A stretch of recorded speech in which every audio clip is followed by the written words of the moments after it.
Hello everyone and welcome back. This is the Erik Bryant Show, episode 4, and part 2 of the show. We'll be talking a little bit about wrestling, WWE, getting prepared for tonight's big Monday Night Raw, episode number 1000, special time 8 o'clock. They're going to 3 hours now from now on for the time being, and then I'll also be talking a little bit more about James Holmes, the guy who wounded 59 people, killed 12 in Aurora, Colorado on Friday, early Saturday morning during the premiere of The Dark Knight Rises. Before I get to WWE really quickly, speaking of The Dark Knight Rises, I mentioned in part 1 that me and my wife went on a date last night and we had free movie tickets. So we could pick any movie we wanted, and of course we picked The Dark Knight Rises because we both wanted to see it.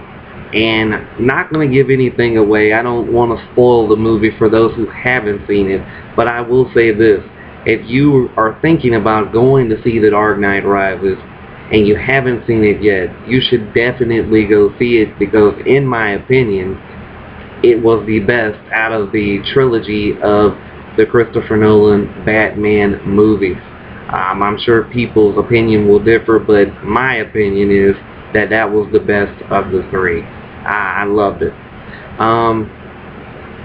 Let's talk about some WWE stuff quickly. Tonight, they will be debuting a new logo for Raw, as well as a new theme song and an opening video for tonight's 1000th episode. Also, some of the names that have been mentioned to be there, of course, some already confirmed.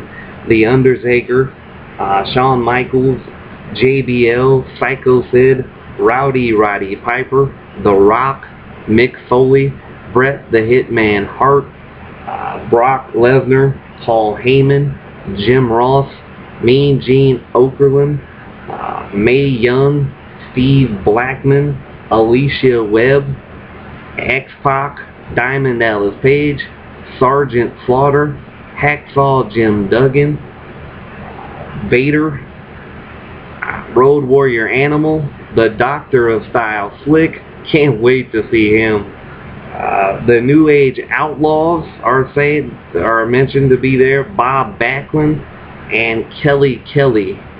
To me, unfortunately, I was hoping that when I heard Kelly Kelly was gone from the company that she indeed would stay gone, and I was hoping if any divas would come on to the 1000th episode of Raw, it would be Trish Stratus and Lita and no one else. Maybe Michelle McCool, but I don't really want to see Kelly Kelly back unless she comes out and it was all a work with the whole karma thing. She comes out and destroys Kelly Kelly. That would be must-see TV. Other than that, not really thrilled about seeing Kelly Kelly back on television. Also, something that was reported the other day, rumor that the WWE might combine the United States title and the Intercontinental title, as well as combining the WWE title and the World title and making it into one belt. They will not be doing that as of right now for the U.S. title and the Intercontinental title.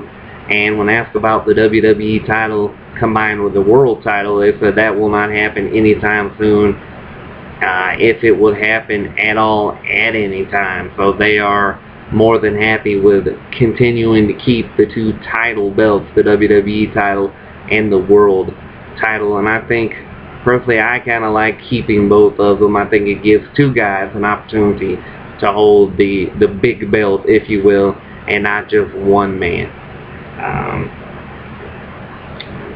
Alright, now, well, before I get to the whole James Holmes thing, as I mentioned in part 1, I asked a question on Facebook.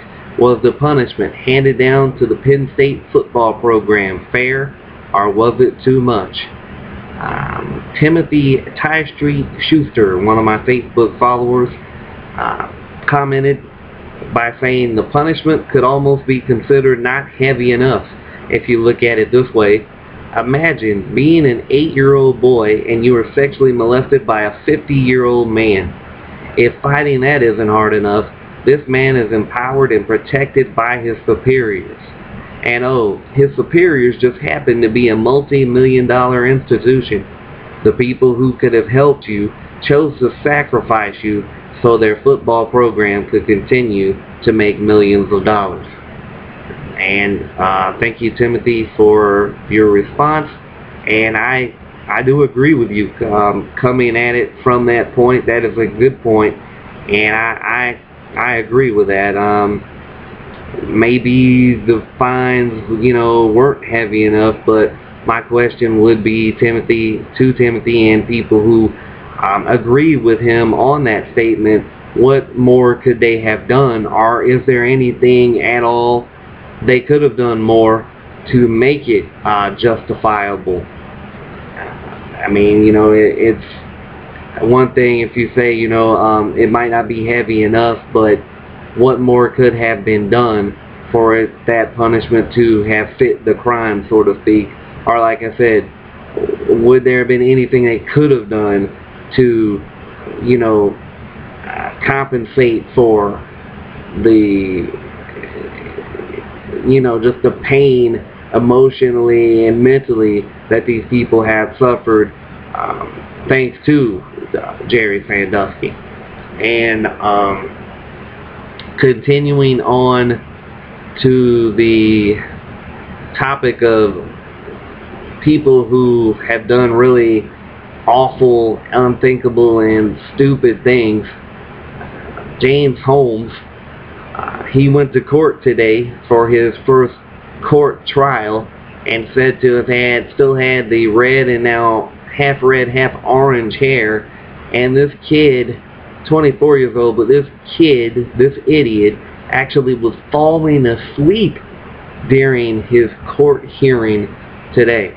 I wanted to address something though about him. There was a picture on Facebook that I saw yesterday that I wanted to talk about and address, and I wanted to also, I posted it on my Facebook to see if I could get some responses from people. No one has responded on it yet, but the picture has James Holmes, and on the picture it says, "I massacred innocent men, women, and children in a movie theater, but the media must like me." And on the right side it says, "If I was black, they'd say I was a violent, drug-addicted gang member. If I was Latino, they'd say I was a dangerous illegal alien who shouldn't have gotten into the country. If I was Muslim, they'd say I was a terrorist, and there were others, and in all three cases, I'd be dead. But I'm white, so they call me top student who graduated with honors, but couldn't find work. I must have been disturbed, bullied, or depressed, and I'm only a suspect for now, and I'm alive." That, to me, is the epitome of what the country has fallen to nowadays. It's not about race, people. It doesn't matter if this guy walked in as a white man, a black man, a Latino man, a Muslim. It doesn't matter the color of the skin. What matters are the facts.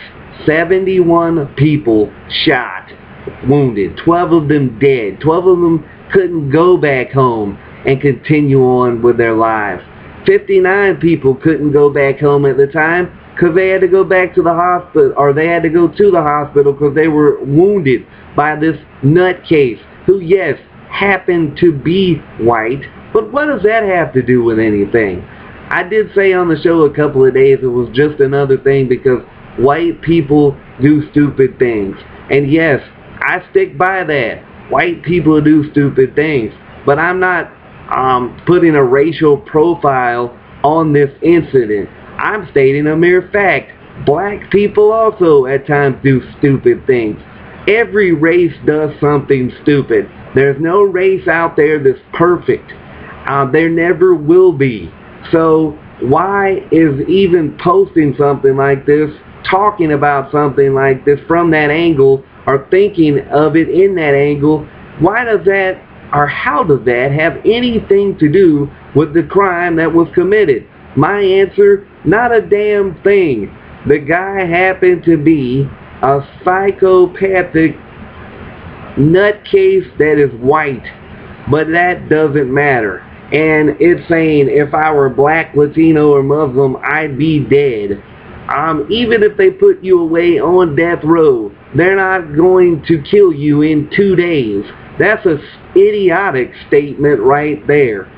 I mean, you know, people say, well, white people get off. They get the insanity plea, this and that. And yes, sometimes they do. But is that the person's fault for trying to get off for doing something?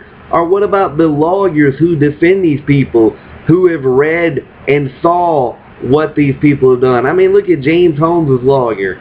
This guy's actually going to try and get this guy off. I mean, is he going to try and get this guy no jail time or reduced jail time or whatever?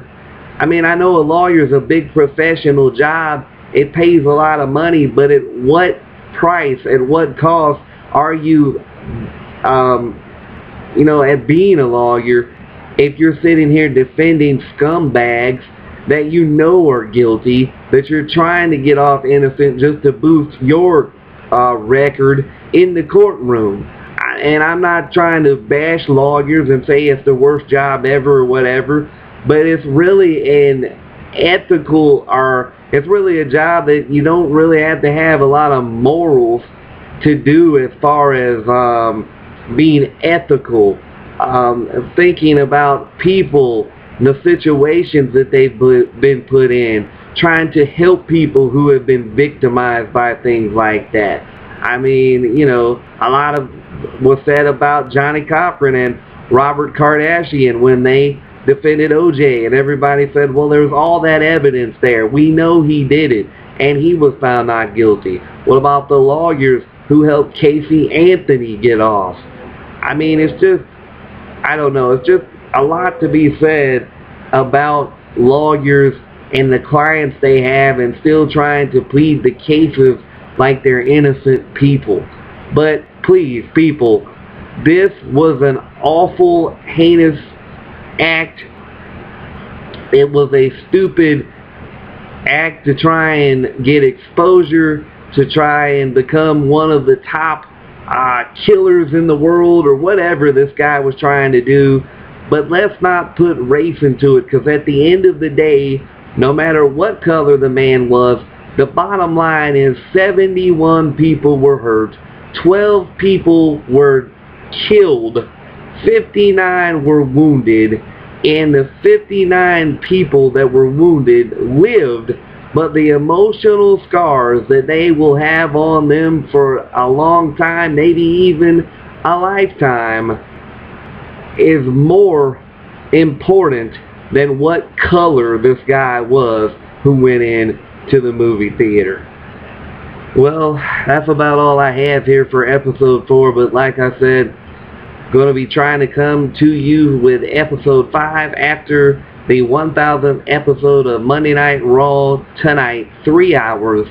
It's less than, or it's about it's less than an hour and 20 minutes away. So we will see you tonight. Hopefully the 1000th episode will live up to all the hype. WWE has a tendency of hyping up and having major letdowns, to me anyway. So hopefully this won't be a letdown tonight. Hopefully we'll have an exciting episode 5 talking about all the excitement that happened on the 1000th episode of Raw. Until then, this is Erik Bryant for the Erik Bryant Show. See you later.